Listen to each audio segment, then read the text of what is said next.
Tired of your bonnet falling on your head? Ah! G'day. How many people know what these are? I know at least some of you do.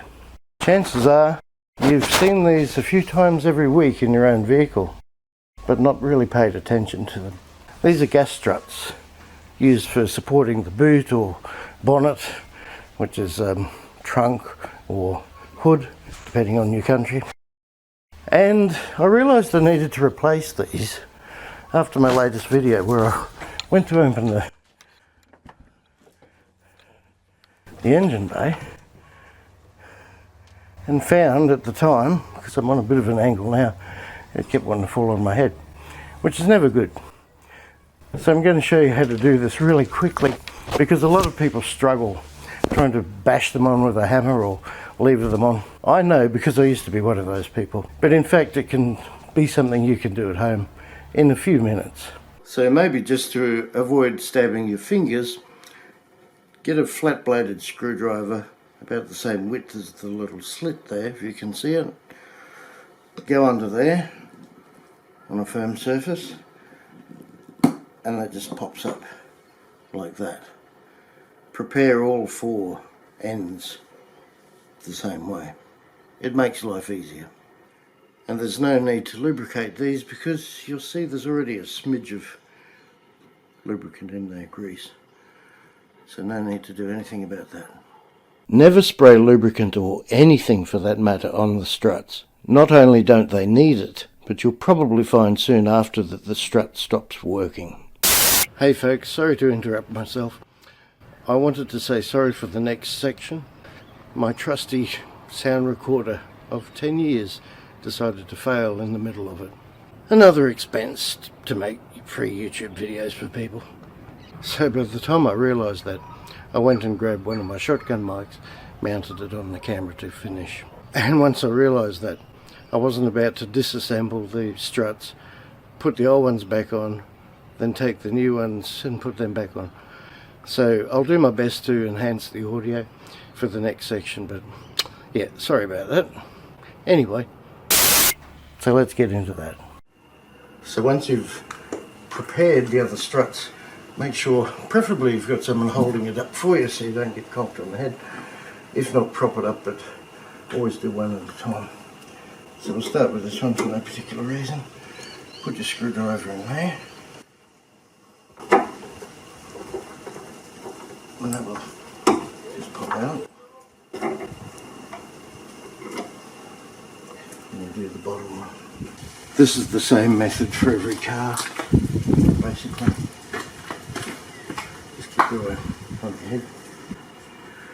Anyway, if you can see it, there's also a little clip there, which you just want to spring out.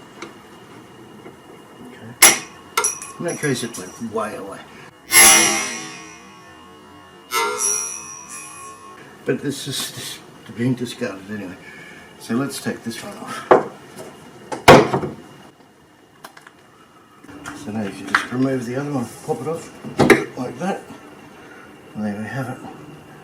Now it wants to fall down, so be careful. Now I always just give those a quick move over because it's just me. And I need this lubricant inside, as you saw. And making sure you have the same orientation as the other side. Clip that on at the bottom. Easy peasy. And slide the clip forward once you've done the bottom one. And do the one at the top. Now possibly there may be a problem with the spring clip, if so use some pliers, but once you get there, come on like that, and push the clip in.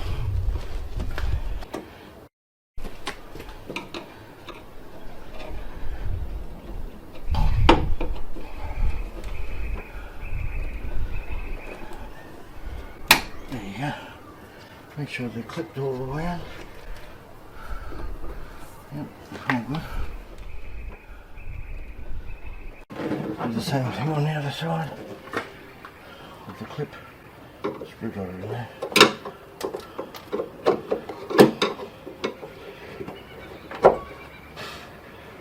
loosen them off. Same down the bottom.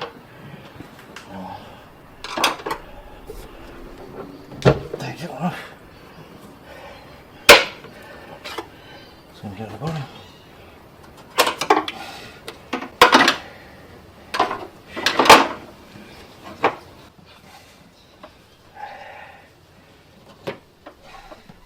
There we go. It is helpful if you have someone available to hold this for you, but it's not always the case.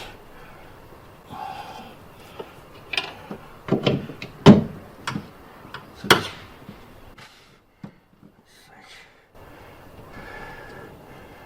just line up the little holes like that. What you do, just the little clips in.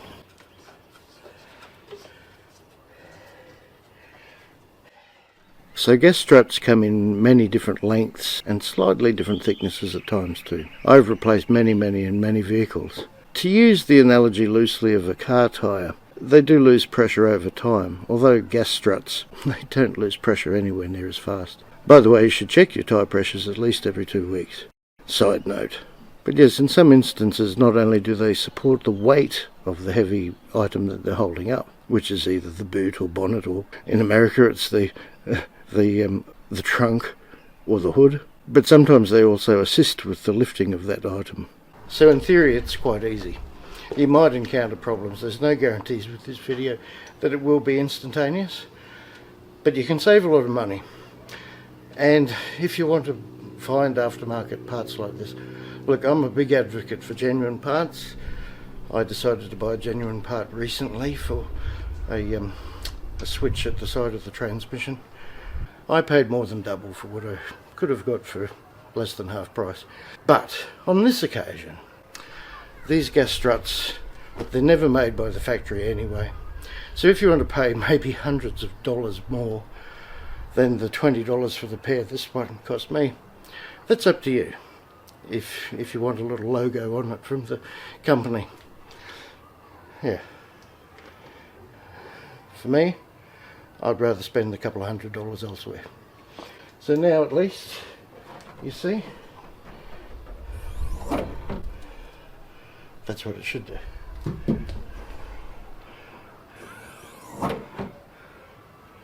Yeah, so it was within the last 10 years I replaced these for the first time. So I expect a good few years out of these now. Last check. And that's how we do that. Okay, if this video is helpful, check out my other playlists related to cars or otherwise, and feel free to buy me a coffee if you want. Okay, I'll catch you on the next video. Cheers.